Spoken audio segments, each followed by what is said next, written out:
She spent some time in a one-room schoolhouse. There are about 25 kids in that school. She was the only one who was in first grade. As a matter of fact, she is the first in her family to graduate from high school. Well, she met Paul while she was in high school, and when Paul finished his schooling, they got married, and eventually they moved to Oklahoma City. Wow, she said, that was a culture shock. That was real country girl coming into the big city. But during that time, she trained, she learned, and she actually became a very savvy businesswoman. So now, let's have a conversation with Teresa Lawrence. Teresa, you were born in California, but moved to Oklahoma. Why the move, and where did you settle? Well, my parents were originally from Oklahoma, and my dad only got through 6th grade, so he had to do whatever he could do for money.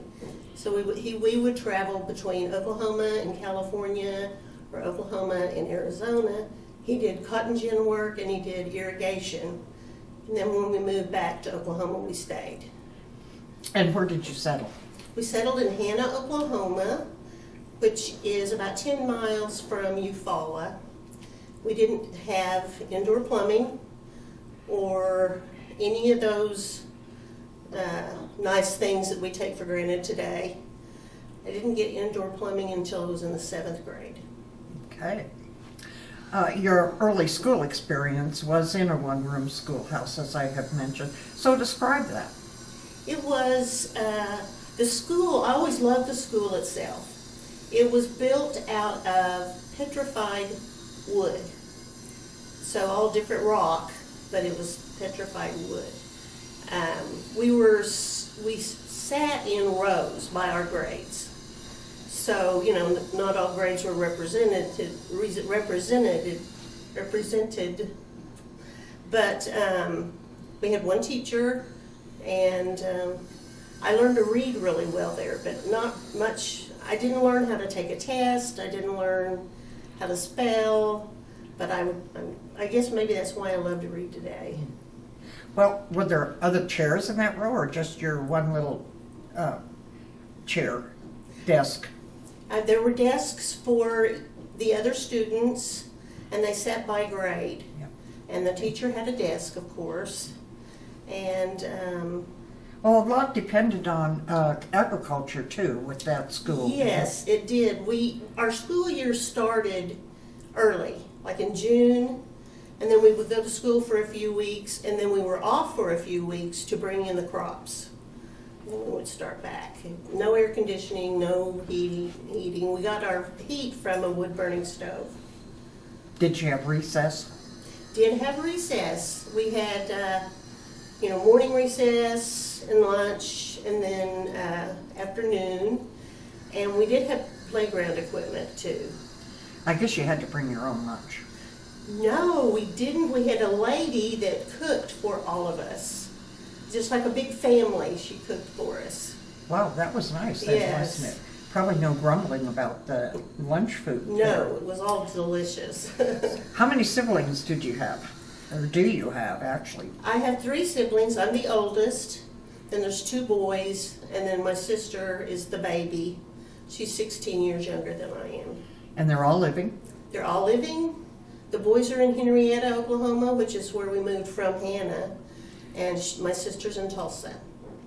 You graduated from high school, and then you went to work in an attorney's office.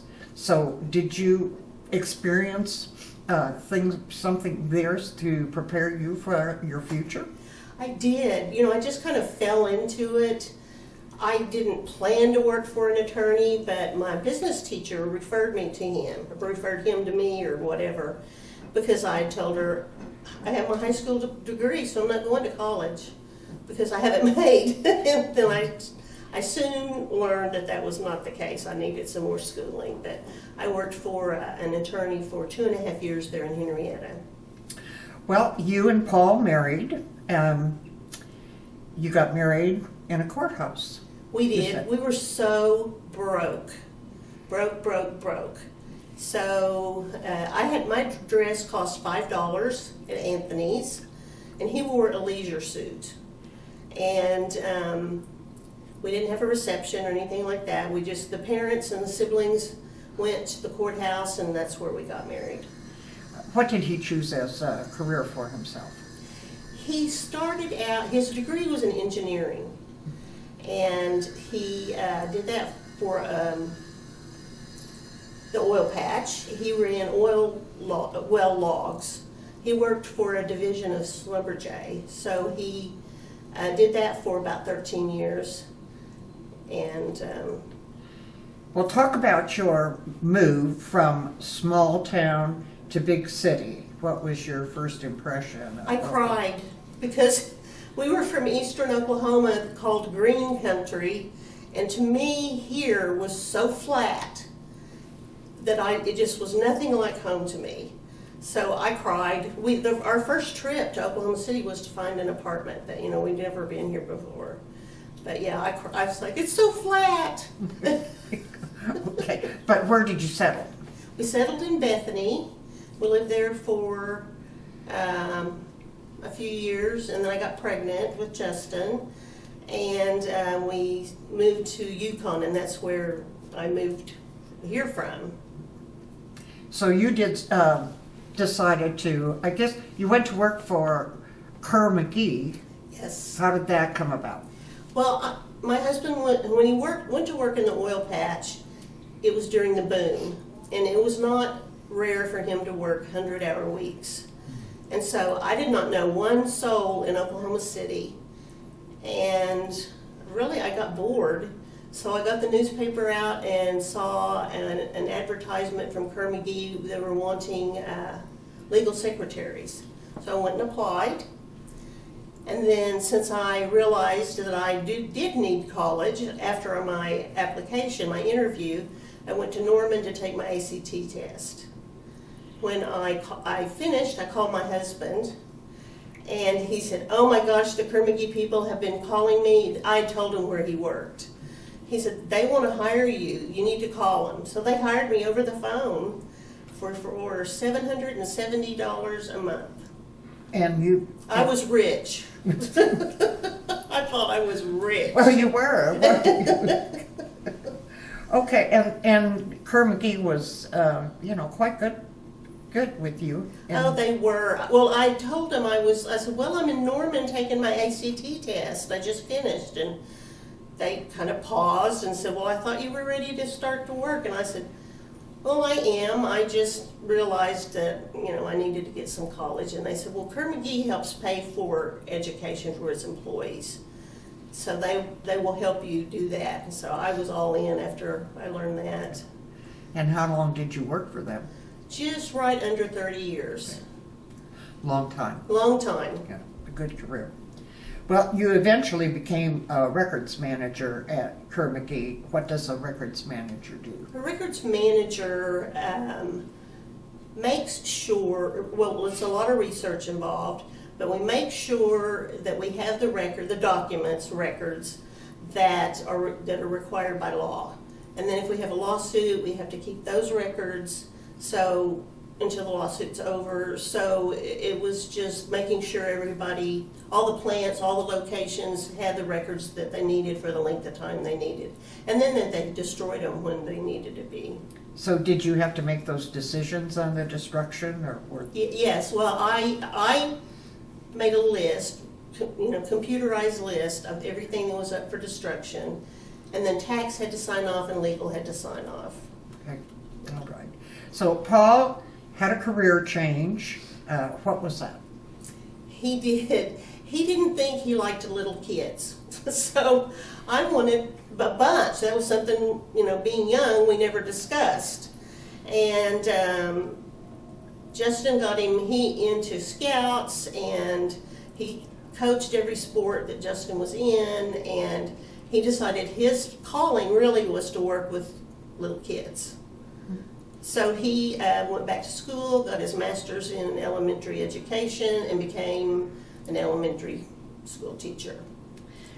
And he did some, he wanted the kids to be prepared for the world they were going into, so he made sure that he dressed distinctly. Yes, he wore suits and ties and suspenders.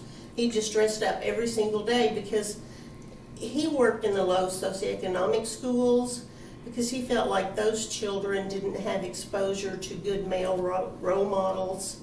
And so that's where he thought he'd make the most impact. Why do I get in my mind that he wore red suspenders? Because he did. He wore real fun ties and... So he kept the kids interested. Yes, yes. So I understand that Justin, your son, he was the only grandson in your generation. He was the only grandchild on both sides. You lost your son when he was in his late teens. Yes, I did. He was 17 in 2001. Okay. So then this is quite a bit later, but you lost your mother and your husband very close together. I did. My mother was sick. She had cancer, but he had not been sick that I knew of. And he died 5 days after she did in 2013. Okay. Well, and you've had some medical issues yourself, which includes battling cancer beginning in 2005. Can you share with us that Yes, experience? I had liver cancer, which is, people don't survive liver cancer, supposedly, but my oncologist here told me there's no treatment for liver cancer. I had a tumor on my liver. It wasn't really inside my liver, and it burst. It outgrew its blood supply and it burst. And so I knew I wasn't going to make it to my 6-month checkup that he suggested. So I referred myself to MD Anderson. And I had chemo there, and then they started a clinical trial of a cocktail of a drug that treated colon cancer and treated breast cancer. And that was the cocktail and of the clinical trial, and it worked for me. I mean, it started working immediately. So I'm cancer-free now. So how long did it take for you to have to take that medication? About 3 years, and then it quit shrinking the tumors. So then I had a surgery to remove the tumor structures, and I got MRSA. Mm-hmm. And that was a battle. MRSA ate all my abdominal muscles. So and they took the muscle out of my right thigh and put it in my stomach, just to fill the hole that was there. I was on a wound vac for 9 months to try to heal it, and it just wouldn't grow. It just wouldn't fill in. So that's when they did the operation on your legs too? Yes, yes. So that took a long time to heal as well. It really did. It really did. You know, the cancer to me wasn't what made me disabled. It was the treatments that did it. But I'm here. I'm alive. I'm a miracle. Yes. So I would say that you had a few miracles I had along a few the way. miracles. Yes, I did. I was written up in 3 medical journals. You're famous. I'm famous, not by name, but by procedures. Yes. Okay, well, you made the decision to move to Epworth in 2020. Part of that was, having difficulty keeping up a home. Is that right? That's exactly right. I had looked at different facilities. Here, Concordia, Hefner Mansions, I wasn't ready to move yet, but I just wanted to get a feel. And I fell in love with Epworth Villa when I came for my first tour. And after my husband died and I couldn't really keep up with the house, I made the decision to move here. And I'm so glad. Yes, we're all glad you did that too. You like animals, and you had a dog and a cat when you moved here. Yes. Your cat has been an interesting soul. So tell us about him and why and where he is now. Okay. I would just load up my 2 pets, where if I was going to go somewhere overnight, I would just load them up and take them with me. And so I loaded them up and went to my sister's house last year on Thanksgiving. And when it was time, I was loading the car and all that, and I couldn't find him, and he was on top of the house and wouldn't come down. Now, what are the names of these precious animals? His name is Taz, short for Tasmanian Devil, and Zoe is my dog. It was cold when he wanted to stay in Tulsa and not come home, and so my brother-in-law put an insulated doghouse on the roof of his house so the cat could get in it and stay warm.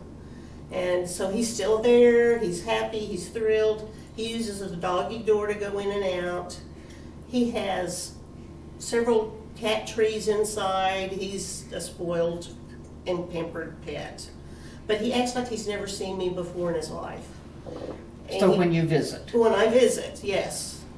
But he does sleep with me and Zoe. So it's like I can't acknowledge his presence or anything, but he sleeps in there with us. As I said, an interesting soul. Well, like most of us who live here, we realize what a good choice we made considering our safety, our comfort, and the friendships we made. Yes. And I know you feel the same way. I do. I'm very happy. So let me repeat. Naive country girl moves to city and builds her own success story. You have lived, Teresa, through some tough times with strength and courage. You have lived life well. Many thanks for sharing that with us. Thank you.